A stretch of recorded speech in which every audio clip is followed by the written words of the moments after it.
Hi. Now, before I get into this, I'm not even sure if YouTube will keep this up because although I'm not monetizing, I think they still check the content. So this is just a kind of disclaimer for any YouTube regulators looking at this. I'm making this video purely as a matter of education and public debate on issues that are important in society. I am not seeking to stir up hatred against anyone. This is a no-brainer. Anyone who follows my channel will know that's the case. But honestly, these days, if just change my position slightly here, excuse me, in a slightly more comfortable position. Yeah, so these days on YouTube, it's like walking on eggshells with what's allowed and what isn't. So that's just a fair warning to YouTube regulators. I'm making this as a matter of public debate, because I think the issue is important. This is a controversial video. Some of the content matter. It's in the public domain. There are things that are well known, but I'm making it for the purpose of debate and discussion. Um, so, and incidentally, if any family members of the crimes I'm going to be discussing actually approach me and ask me to take this down, I will respect their wishes, because that's a big theme of this video. Namely, because I've just come off a discussion thread about this very thing, and I got somewhat animated. People had strong views both ways. The issue is when we have high profile crimes, for example, victims of terrorism, um, to what extent does the relatives of the victim have ownership of the subject matter? So this came about because someone had posted a link about Lee Rigby. He was the British soldier who was brutally murdered. He was unarmed at the time on the street in London in broad daylight, just over 8 years ago, um, by Islamist terrorists. It was a crime that shocked the nation. It was perhaps the most high profile terrorist incident that took place in the Cameron years, and it attracted a lot of attention. Um, at the same time, actually, the same year, there was an elderly Muslim man, Mohammed Salim, who was murdered in Birmingham by a far right extremist of Ukrainian descent, Pavlo Lapshin. And that got far less coverage, so I think that's just something notable. Um, but subsequently, there's been some issues around uh, how that's spoken about because there are some pretty unsavory far right groups, the likes of Britain First, that have taken advantage of Lee Rigby's murder, very much against his family's wishes. They have repeatedly and explicitly stated that they don't want their son's image being used in right wing propaganda outlets. Um, for example, there was a vigil set up and apparently it got vandalized. Now, whether the family's position is because of that, I don't know, but I feel awful for this family. Not only did they suffer the horrendous murder of their son, but then, it's totally understandable that people in that position would want privacy and want to move on. Unfortunately, when you have such a high profile crime, it goes beyond the family involved. And there's a moral realm to this. And again, it gets into where is the ownership factor? I mean, I basically take the view that if something is important, if it's something that can is not an isolated incident, if it's something that can happen again, and there's empirical evidence that there's a real threat of that happening again. In this case, we're talking about Islamist terror. I think it's in the public domain, and people have a right to talk about the issues. In terms of a grieving family, I'm hugely sympathetic to them. I mean, I'm talking about the Lee Rigby case, but there's others as well. Um, I'm sympathetic to them, but you know, they also need to accept that the issue involved is something that people will be concerned about. So I would very gently say to grieving families, well, you can't say people can't debate this because it happens to be your son. It's in the public domain and it's of public concern. Now, like I say, if they personally contact me for this video, I will respect that because it's a direct message. But there's other examples. When Sarah Everard was murdered recently, the young woman murdered by a police officer in London. There was, that was very high profile. There was a vigil. There were feminist groups campaigning. They called their campaign "Reclaim the Streets." And some who were involved in the vigil, who were friends of Sarah Everard, they said they were quite uneasy about how things developed. Of course, the subsequent story was that the Metropolitan Police broke it up, and that in itself generated a big debate over the irony of the police breaking up a vigil of mostly women protesting about a woman murdered by a police officer. However, looking back on that now, I think it's a classic case of people only saw one side. They saw police coming in and it did look quite heavy handed. We don't know what happened beforehand. And looking back on that now, I do think there were some people involved that were quite militant. I think there were militant feminists who were taking advantage of that crime. A, to scaremonger, tell women that they were in imminent danger, when actually statistically, the chances of a woman being kidnapped and murdered in this country are very, very low. So I think there was scaremongering involved. I also think that there were some militant feminists using it basically as an opportunity to attack men in general. I mean, an example of that is that absurd slogan, "Men need to step up." What is meant by that? I mean, the average bloke, myself included, if they see a woman being attacked on the street, would intervene. They would either physically intervene if they could, or they'd call the police or do something as a decent citizen. So that's what I strongly resented about the way certain feminists were hijacking that. Um, Likewise, if you get far right types who do hijack a case like Lee Rigby and they're explicitly ignoring the wishes of the family, that's wrong. However, it doesn't mean that Islamist terrorism or the subjective safety of women cannot be discussed. And that's something that needs to be accepted. Um, there's another example, the Fishmonger Hall attack, which was another Islamist attack in London, if you recall, at the end of 2019. Two young law students were brutally killed, and the terrorists who killed them had been released early. Now, these young people were very much on the political left school of thought, which is I strongly disagree with, of very much being for rehabilitation and so on. Sadly, they ended up as victims for it.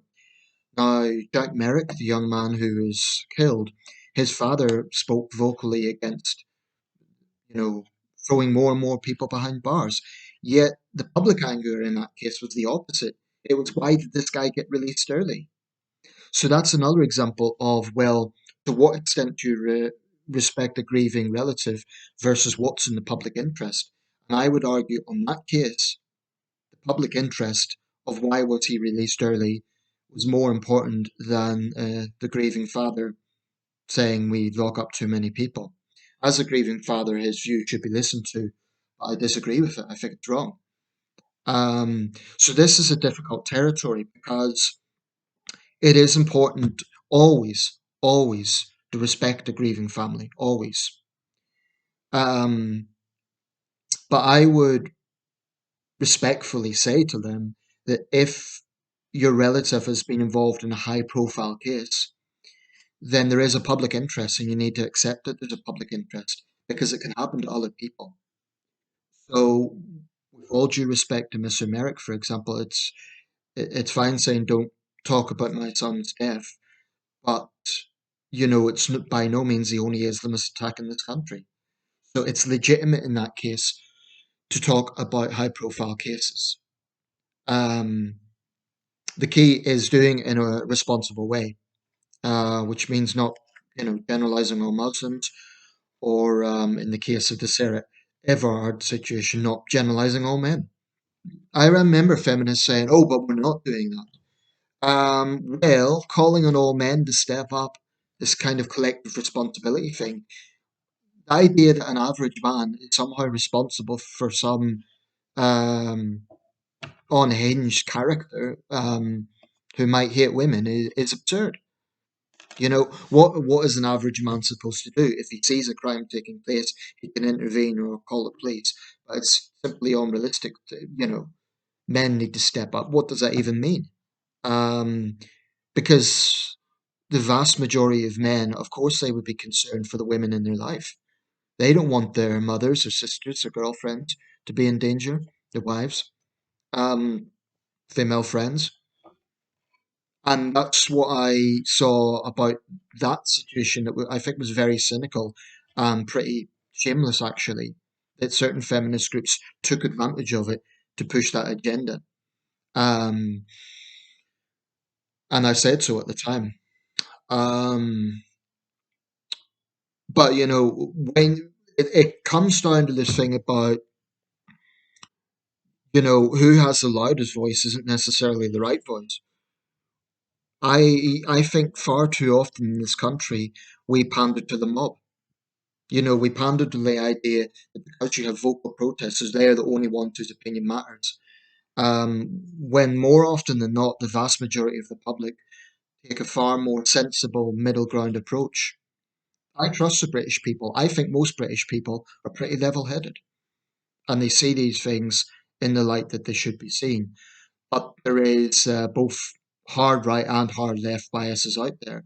Um, and all I would say is when these things happen, people need to be careful what sources they're looking at and what's the motivation behind those sources. Now, I happen to think that when it comes to Islamist terror, the hard left, or the regressive left rather, have a lot to answer for in terms of trying to sweep that under the carpet. And this brings me to another point. When things are swept under the carpet, or when people try to censor discussion of these things, I mean, I've seen left wing activists, whenever the issue of Islamic extremism is brought up, they will immediately say, oh, you're pandering to the far right. One of the reasons I am very, very skeptical of the campaign group Hope Not Hate is they're hypocrites. They claim that they're against extremism, but they're silent, deafeningly silent about Islamic extremism. They'll rail against the far right, but they're silent about Islamic extremism. That to me is sheer moral cowardice. You cannot say that you're an anti extremism campaign group if you only care about one sort of extremism. And you will actually smear people who try to bring up another form of extremism. I've long believed that when far right are galvanized, and I have no affiliation with them, I think they're pretty unpleasant people in terms of the way they distort things, in terms of the way they divide society. But the reason they get galvanized is because the regressive left can be such moral cards. I mean, another prominent example of this is the grooming gangs in that impacted the north of England, north and Midlands, I should say. Towns like Burnley, Telford, Sunderland to some extent, um, and there were others. Rochdale, I think, was the most prominent. But what you had there was overwhelmingly British Pakistani men involved in overwhelmingly white victims. Now, the left's attitude to that was, oh, if you talk about it, that's just using the language of the far right. Because they tried to frame it as all Asian men are being unfairly tarred with the same brush. But when I spoke about that, as I did a few times, I was always very careful to say, obviously, it's not all Asian men. But, prominent British Pakistani men like Majid Nawaz and Sajid Javid, they acknowledged there was a problem because they knew there was. When Javid done that, he was immediately denounced for pandering to the far right. The left have always, always had a problem with this. When a perpetrator of a serious crime is a minority, they don't want to talk about it. This is a fact. They've always been guilty of that. They've always been guilty of trying to silence these things. And I would argue, because of their efforts to silence this, then the far right get in there and get involved. So why was Tommy Robinson going around these towns interviewing victims? Because The left ensured, the regressive left rather, ensured that these issues were not being discussed. When the Labour MP, Anne Cryer, tried to raise the issue, she was immediately called a racist. This is a thing that I find utterly infuriating and reprehensible about the left. The way they are so quick to smear people as racist for daring to talk about these things. I think it's despicable. I think it's cowardly. I think it's manipulative. And I think there needs to be a big push back against it. Because those of us who want these crimes to be dealt with, want these issues to be discussed, we don't want to see all Muslims being tarred with the same brush, or all British Pakistani men being tarred with the same brush, or all men being tarred with the same brush for that matter. We want the issues to be raised, or debated, or discussed, or addressed. But I would argue that you get cynical actors involved in part because there are efforts by some to try and, censor these things. Now, I would say that in the Lee Rigby case, that was heavily documented. It was a very prominent news item, much more so than the murder of Mohammed Salim. And why did that not get more attention? It was just as brutal, and it happened in the same year. Um, I take the view that extremism is extremism. It should universally be dealt with in a robust way. I cannot stomach the hypocrisy of the likes of Hope Not Hate, who claim that they're against extremism, but they're selective. If you're selective as a campaign group, you lose credibility. Simple as that. Um, anyway, I'll round this up, but when these things happen, they are a matter of public debate, and so people should not be silenced for talking about them. I wouldn't say that women can't talk about the Sarah Everard case, because as women, they're obviously concerned about it. However, I do think things should be done in a responsible way. And unfortunately, what came out of that was a lot of scaremongering and ignoring of facts. And the fact is that the chances of a woman being kidnapped and murdered in this country is extremely low. It's of no comfort to her family, of course, and it's an awful thing. Young woman with the rest of her life ahead of her, um, taken away by an evil man. But I don't think that's an excuse to then smear all men. And if anyone, did take the grooming gangs and want to blame all British Pakistani men, that would be wrong. I think in that situation, what happened was the left immediately said, "Oh, you're talking about that, you're a racist." Um, I saw this thing that was going around at the time with the grooming gangs reports, which it wasn't over 1 year; it was sort of an ongoing thing. But they said, "Oh, predators come in all races," and they were making this kind of utilitarian type statement, or not utilitarian, that's the wrong word. It's universal statement. The problem was that was a specific case. So there has to be honesty. Yes, of course, predators are from all racial backgrounds, but in those grooming gangs, it was specifically racist Asian gangs picking out white victims. Because I say racist because they saw them as cheap white girls. This is just a fact. Um, And so I will say this, if you're the sort of left wing person who, you hate Tommy Robinson and you're attacking him, and I'm not a huge fan of the guy, I think, he has definitely distorted certain things. For example, that Syrian boy, I don't trust Tommy Robinson entirely, and I think he could be reckless character. But, if you are more angry with Tommy Robinson than you are about the crime that has taken place, you need to get your moral compass in check. I don't think Tommy Robinson's a problem. I think he's a symptom, in the sense that he responds to it. But really, if you're more concerned about Tommy Robinson than you are about grooming gangs preying on vulnerable girls, you've got a problem. And this is what I find insufferable about the regressive left.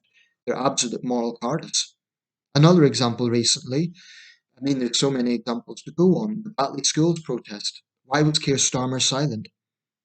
I actually Googled earlier Keir Starmer about the schools protest to try and be fair, to think, okay, well, maybe he has said something. I couldn't find a reference anywhere. He was silent on a major issue, the issue of freedom of speech in schools, and the issue of Islamist groups trying to impose de facto blasphemy mentality in our education system. Why was Starmer silent? Labour keeps saying they want to reconnect with voters, but this is another example where they're too keen to pander to the metropolitan woke elites. People who really don't understand the concerns of regular Labour voters. I mean, where those crimes took place were overwhelmingly in Labour-run cities and towns. So there is a lot of questions here. There is a lot of manipulation, a lot of dishonesty. The only thing I care about is justice, honesty, and and transparency. There needs to be truth around these things. Why do we get why do we get vigilantism? Why do we get mob justice? Why do we get people taking advantage of these things? That happens when people who should know better try to sweep things under the carpet. Although in the case of the regressive left, I certainly wouldn't call them responsible people. I think they're extremists in their own right. Um, but someone like me, who identifies with the centre, I really think it's vital that these things are spoken about. For a long time, there were people who, they didn't want to talk about Islamic extremism because it might be offensive to Muslims. Well, I've always said that Muslims have to accept that there is extremism in their midst, and some do. That's it. There has to be honesty. There simply has to be.